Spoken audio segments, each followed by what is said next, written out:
Saludos, soy Paco Coloma, bienvenidos al canal de la realidad oculta. Hoy quiero hablaros de los estigmas.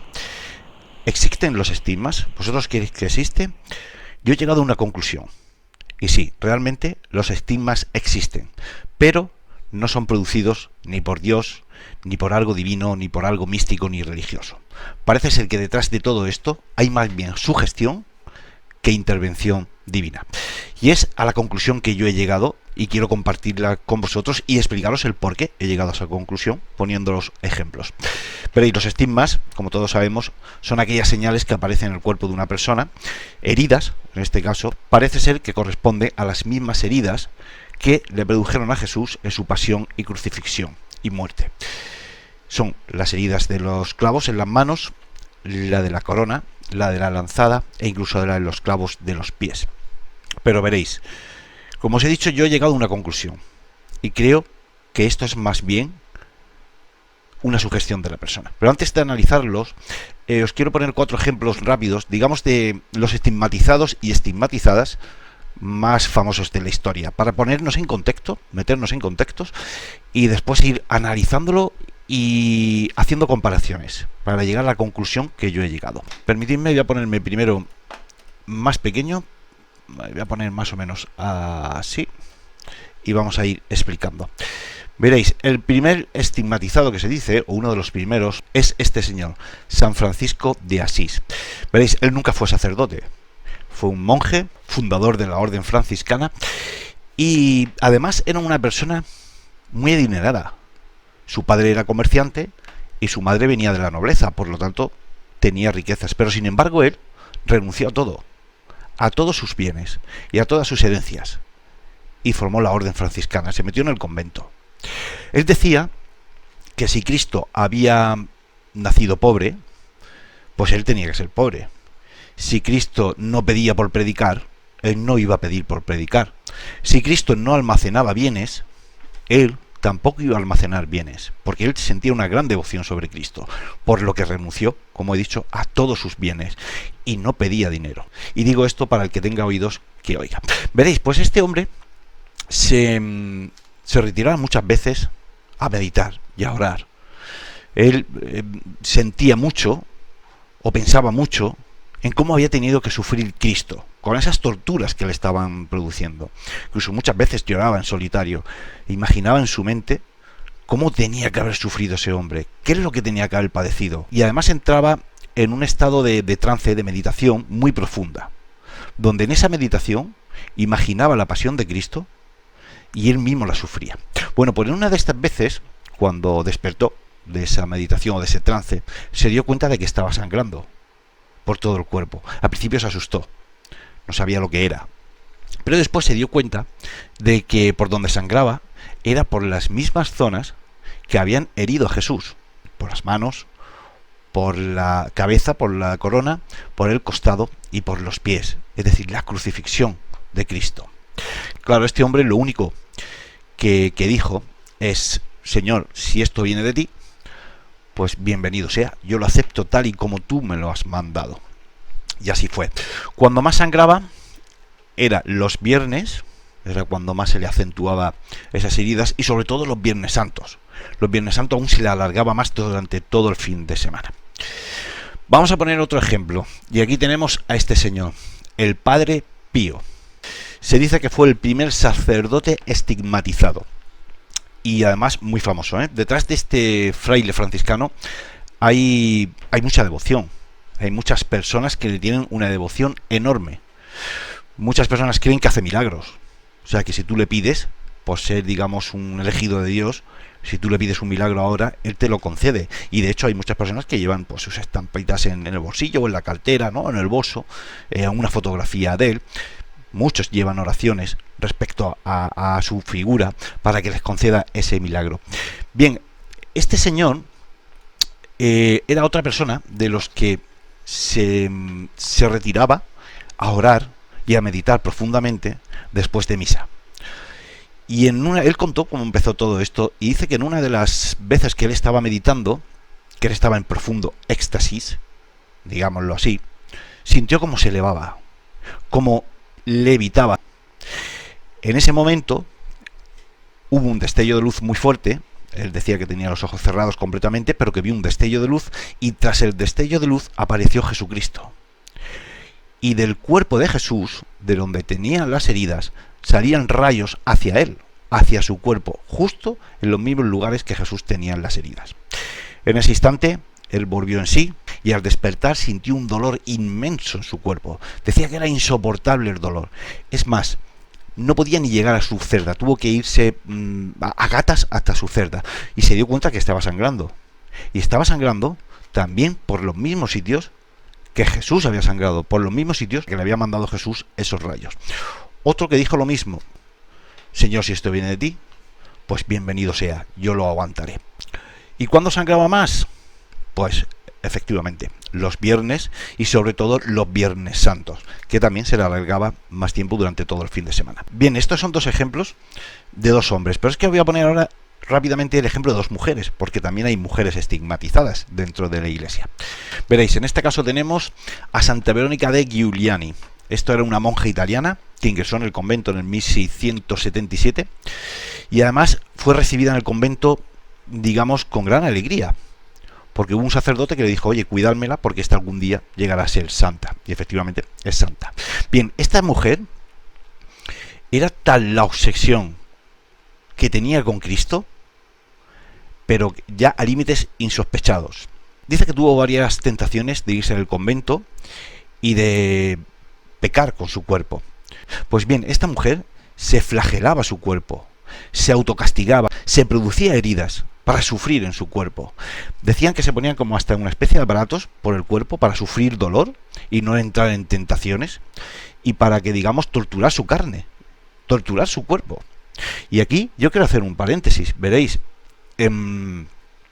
si la iglesia te dice que si tú te castigas tu propio cuerpo, es pecado. O sea, si tú te haces daño a ti mismo, es pecado. Si tú te lesionas, autolesionas, eso es pecado, porque es un cuerpo que te ha regalado Dios. Si eso es pecado, entonces, ¿cómo nombran santa a una mujer que torturó su cuerpo más allá de los límites? Ella torturaba su cuerpo, ella se hacía sangre, se mortificaba ella misma, se ponía aparatos para sufrir. Si lo otro es pecado, ¿esto no es pecado? Bueno, es un dato que he dejado ahí para que algunos penséis. Bien, pues a esta mujer le pasó lo mismo. Estaba tan obsesionada con Cristo que llegó un punto en que también le salió, como vemos ahí, la corona, ¿vale? Los estigmas de la corona y los estigmas de las manos. Esta le produjeron esos estigmas, ¿vale? Y ahora os voy a poner otro ejemplo, que es esta mujer. Esta ya es del siglo pasado, esta ya es más actual. Esta es María Luisa Zancajo de la Mata. Esta fue fundadora de la Congregación Religiosa de las Misioneras de la Caridad y de la Providencia. Además nació cerca de donde yo vivo, unos 50 kilómetros aproximadamente. Pertenece a la población de Llín, que es de otra comunidad autónoma, de otra región. Después se mudó a Madrid, al convento allí, que falleció en el 1954. Fijaros que no es de hace siglos, sino que fue más bien del siglo pasado. Bien, pues esta dicen que es de las últimas estigmatizadas que hay. Incluso hay imágenes, o si queréis verlas por ahí en internet, hay imágenes de ella, cómo se le ve formarse esa reguerita de puntos alrededor de la cabeza, donde sangra. Lo tenemos por aquí, creo, una fotografía, ahí más o menos, ¿vale? Se le ve en esos vídeos, digo que se le ve perfectamente y cómo se va formando en las manos esos estigmas. Pero esta mujer daría para hacer otro programa entero, lo aseguro, porque aparte de los estigmas que le salían, detrás de María Luisa Zancajo hay muchos misterios que sería bueno analizar y que posiblemente algún día hagamos algún vídeo dedicado a ella. Bien, he querido poner estos 4 ejemplos para ahora ir analizándolo e ir comparando. Veréis, primero os voy a decir un dato. Hay algo en común en los 4 que no aparece. O sea, que a ellos no les aparece. Y son los latigazos. Si veis ahí, esa es una imagen de la Pasión de Cristo. Los latigazos normalmente no salen en los estigmatizados. Yo no he visto muchos estigmatizados que le hayan salido los latigazos. Le han salido los clavos, la corona, la lanzada y los clavos de los pies. ¿Por qué no le salen los látigos? Curioso, ¿verdad? Hay quien dice dentro de la iglesia que todo esto, o sea, la persona que recibe los estigmas es una persona que Dios le ha dicho que lo ama, Es decir, si Dios permitió que a su Hijo amado lo crucificaran, a esa persona que recibe los estigmas es una forma de decirle: yo te amo igual que amo a mi hijo. Pero los latigazos no. Ahora eso de los latigazos lo vamos a ver un poco más tarde. Más tarde, junto con lo que yo os voy a explicar. Veréis, todos los estigmatizados, todos, absolutamente todos, le salen las mismas marcas que a Jesús. Es decir, los clavos en los pies, la lanzada, y luego, que son los dos puntos claves a los que yo he llegado a la conclusión del por qué esto es sugestión, los clavos de las manos y de la corona. Veréis, todos sabemos, ya científicamente comprobado, de que a una persona, si se le clava por las manos se rajan, no aguantan el peso. Estos fueron clavados por un hueco que tenemos aquí entre las muñecas, el hueco del carpo, que según dicen los científicos, aguanta, o el ser humano, el cuerpo del ser humano, es capaz de aguantar hasta 200 kilos. Imaginaros lo que os digo, 200 kilos. Claro, al clavarle ahí el clavo, lo que hace también es tocar el nervio y hacer que el pulgar retroceda hacia adentro, se contraiga. Y así aparece la sábana santa. En la sábana santa, el hombre que hay ahí en la sábana santa aparece con el pulgar, con los pulgares hacia adentro, debido a que le clavaron en la cruz, y al clavarlo y tocar el nervio provoca la retención del pulgar hacia adentro. Otro dato: la corona de espina. Nunca se le puso una corona de espina a Jesús. Lo que se le puso a Jesús fue un casco hecho de espinas. Y además hemos visto en todas las películas cómo llegan con la coronita, se la colocan ahí bien puesta. No. Era un casco de espinas para ponerlo en la cabeza y, una vez colocado, apretar hacia abajo para que los pinchos se clavaran en el cuero cabelludo y provocara el mayor sufrimiento posible, junto con las manos, que se me ha olvidado decirlo. Dicen los científicos que si clavas aquí el clavo y tocas el nervio, el dolor es insoportable. Por lo tanto, volvemos a lo mismo. Esto era para producirle el mayor dolor posible, que así aparece también en la sábana santa. El hombre que aparece en la sábana santa lleva toda la cabeza, hay que decir que es tridimensional, que un día hablaremos también sobre la sábana, a ver de dónde tomaron las pruebas los científicos para datarla de otra época. Pues bien, ahí también aparece el hombre con la cabeza llena de puntitos y de sangre, y era de eso, del casco, porque lo que buscaban los romanos era hacer el mayor daño posible. No le colocaron la corona así. No, le colocaron la corona de espinas, un casco, y lo inyectaron. No le clavaron aquí, no. Clavaron aquí, que saber que era donde tenían que hacer más daño. Por lo tanto, aquí llegamos a la conclusión de que todo es sugestión. ¿Sabéis por qué aparecen los estigmas a estas personas aquí y aquí en el reguero y no en su sitio real? Porque estamos acostumbrados a esto. A ver, a que nos representen la pasión de Cristo, tanto en cuadros, como en dibujos, como en figuras, como en esculturas y como en Semana Santa, ¿no? Esos tronos que salen. Estamos acostumbrados a que nos representen así, clavado en la palma de las manos y con la corona, no con un casco, con una corona de espinas. Por lo tanto, si nosotros tenemos, o esas personas tienen su subconsciente ya arraigada ahí desde hace mucho tiempo, donde que éramos pequeños, que a Jesús lo crucificaron así, nosotros nos vamos a provocar las heridas así. Y algo común que se me ha olvidado comentaros antes, que tienen todos también, aparte de esto, es que todos, absolutamente todos, sangraban Viernes Santo. Viernes Santo. ¿Qué es lo que ocurrió en Viernes Santo? ¿O qué se celebra en Viernes Santo? La crucifixión y pasión de Cristo. ¡Qué casualidad! Que todos los estigmatizados sangren por el mismo sitio que nos han representado, tanto en cabeza como en las manos, y que no salgan los azotes de la espalda, que es lo que quería explicar también. ¿Por qué no aparece el azote de la espalda? Porque nos representan siempre a Jesús así, de frente. Nunca nos han representado por la espalda. Por lo tanto, el subconsciente no tiene grabado la espalda ni los azotes, tiene grabado eso, que es lo que vemos. Por eso he llegado yo a esta conclusión.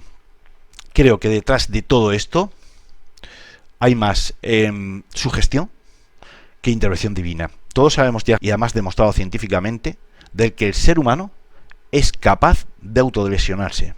¿Cómo se lo produce? Ese es el gran misterio. Tenemos un poder que aún no sabemos controlar. Veréis, si nosotros nos creemos que estamos enfermos, Científicamente se ha comprobado que vamos a enfermar. Si nosotros nos creemos de que tenemos una enfermedad, nos la vamos a provocar. Si nosotros creemos que nos vamos a curar, nos vamos a curar. Tenemos el poder de autolesionarnos, autoenfermarnos y también el poder de autocurarnos. Si tú te crees que tomándote una pastilla te vas a curar, te vas a curar. ¿Cuántas veces nos han dado esa pastilla efecto placebo? Y seguro, y segurísimo que aún siguen dándonoslas. Efecto placebo, para que tú, con tu mente, te cures. Bueno, me coloco otra vez así y os hago la pregunta. Bien, ¿qué creéis vosotros? ¿Que existen los estigmas, que es algo producido por alguna intervención divina, por Dios, por Jesucristo? ¿O por el contrario, creéis que más bien es sugestión y es provocado por el propio ser humano? Yo, en mi opinión, ya os lo he dicho, yo no creo en los estigmas. En estigmas venidos de algo divino o de Dios. No creo que un Dios, un padre, quiera a su hijo como a nadie en el mundo y demostrándole su amor, digamos, lo lesione, ¿no? Le produzca heridas. Yo no creo en un Dios así. Nunca he creído en ese Dios que tortura. He creído más en el Dios que habla Jesucristo, que un día os hablaré otra vez de ello, porque creo que Jesucristo nos habló de un Dios totalmente diferente al que aparece también en el Antiguo Testamento. No creo en un Dios que te mande torturarte tu cuerpo y te mande sufrir para demostrarte que te quiere. Dios creo que nos demostraría que nos quiere de otra manera, no así. Bueno, espero vuestros comentarios, no olvidaros de suscribiros al canal, vamos a subir de aquí en adelante más vídeos y, como siempre digo, muchísimas gracias por estar ahí al otro lado de la pantalla y nos vemos en el próximo vídeo programa. Bendiciones.